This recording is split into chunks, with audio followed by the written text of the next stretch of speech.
नमस्कार, बिहार मिथिला न्यूज में आपका स्वागत है। मैं मनोज। देखिए, राजनीति में कभी कुछ हो सकता है, उलटफेर हो सकता है, कभी कोई नीचे ऊपर जा सकते हैं, ऊपर वाले नीचे जा सकते हैं।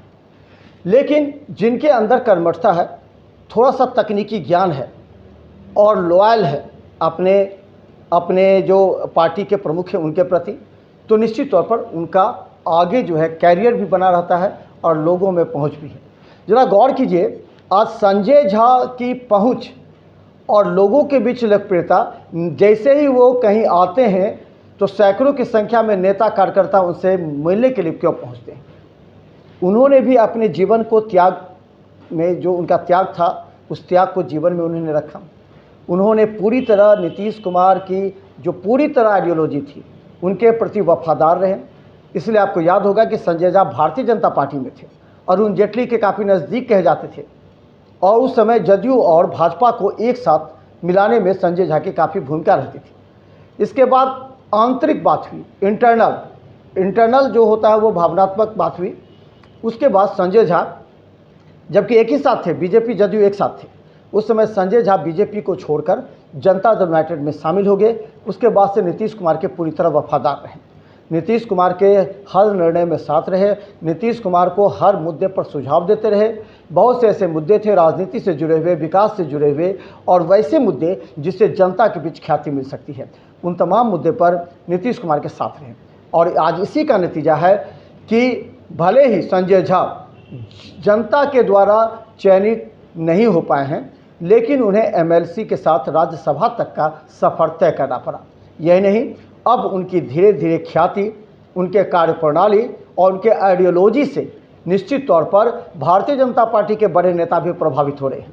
क्योंकि आप समझिए, जब से ललन सिंह को उस समय जो चर्चा चली थी कि राजद में शामिल हो सकते हैं, ललन सिंह को वहाँ से हटाया गया और आज कार्यकारी अध्यक्ष के रूप में संजय झा पहुँच गए हैं।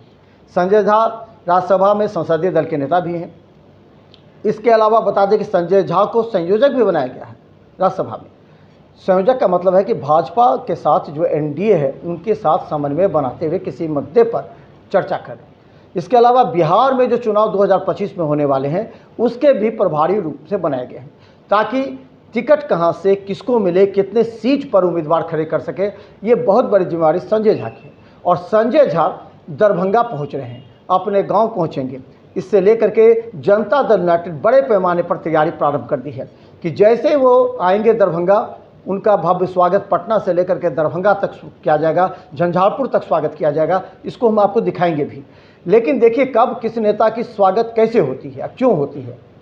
जब उसकी पहुंच वरीय नेताओं तक होती है, जब वो अपने कार्य से, अपने आइडियोलॉजी से, अपनी सोच से, अपनी कर्मठता से एक स्थान बना लेता है, उसके बाद जनता के बीच उसकी छवि होती है। जो कल तक उनके विरोधी थे, जो कल तक संजय झा के खिलाफ बोलते थे, आज संजय झा की चाटुकारिता करते नजर आते हैं, संजय झा के साथ नजर आते हैं। ऐसे आपको आसपास में दिख जाएगा, हमको बताने की आवश्यकता भी नहीं है। और ये भी बात नहीं कि संजय झा समझते नहीं हैं, संजय झा भी समझते हैं कि कौन से लोग कल तक उनके विरोध कर रहे थे, बयानबाजी कर रहे थे, गुपचुप तरीके से मिशन में लगे हुए थे, लेकिन आज वही संजय झा के साथ है, संजय झा के गाड़ी के काफिलों के साथ होते हैं। तो बता दें कि हम बताएंगे कि आखिर संजय झा की बड़ी जिम्मेवारी फिक्स हो गई है। संसदीय दल के नेता के साथ वो जब बिहार के विधानसभा चुनाव में कितने सीटों पर उम्मीदवार तय करना है और कौन कौन सा सीट वैसा होगा कि इस बार एनडीए को जीत दिलाएगी। पिछले बार तो लोक जनशक्ति पार्टी चिराग पासवान की वजह से कुछ सीटें जदयू को गंवानी पड़ी थी, वो इस बार नहीं गंवानी पड़ेगी। और अलग बात बता दें कि दरभंगा, मधुबनी, समस्तीपुर में जो 30 सीटें हैं, उस 30 सीट पर जदयू कितने सीट पर लड़ेगी, एनडीए के और घटक दल हैं, हम पार्टी कितनी लड़ेगी, चिराग पासवान कितने लड़ेंगे और बीजेपी कितनी लड़ेगी, इन सब का विश्लेषण किया जा रहा है। और आपको बता दें, सम्राट चौधरी को भी झुकना पड़ा है। सम्राट चौधरी कल तक कहते थे कि ये पगड़ी तब उतरेगी जब नीतीश कुमार को गद्दी से हटाएंगे, लेकिन जैसे ही अब नीतीश कुमार एक शख्सियत, ताकत के रूप में उभरे हैं, जब एनडीए को कभी भी कुछ हो सकता है, उस खतरे को देखते हुए जो बड़े नेता हैं, मोदी, अमित शाह, जेपी नड्डा सहित, जब सम्राट चौधरी को समझाया गया तो बनारस जाकर के अपना पगड़ी जो है सो गंगा नदी में प्रवाह कर दी। प्रवाही नहीं किए बल्कि सिर को भी मुड़ा लिया। उसके बाद उन्होंने कहा कि नीतीश कुमार के नेतृत्व में बिहार में सरकार बनेगी, बिहार में चुनाव लड़ेगी। देखिए कितना बड़ा बदलाव हुआ। क्यों बदलाव हुआ? इसलिए कि संजय झा, नीतीश कुमार दोनों ने मिलकर के जो आइडियोलॉजी, ललन सिंह भी शामिल है, अशोक चौधरी भी शामिल है, इन तमाम लोगों ने मिलकर के जो रणनीति तैयार की।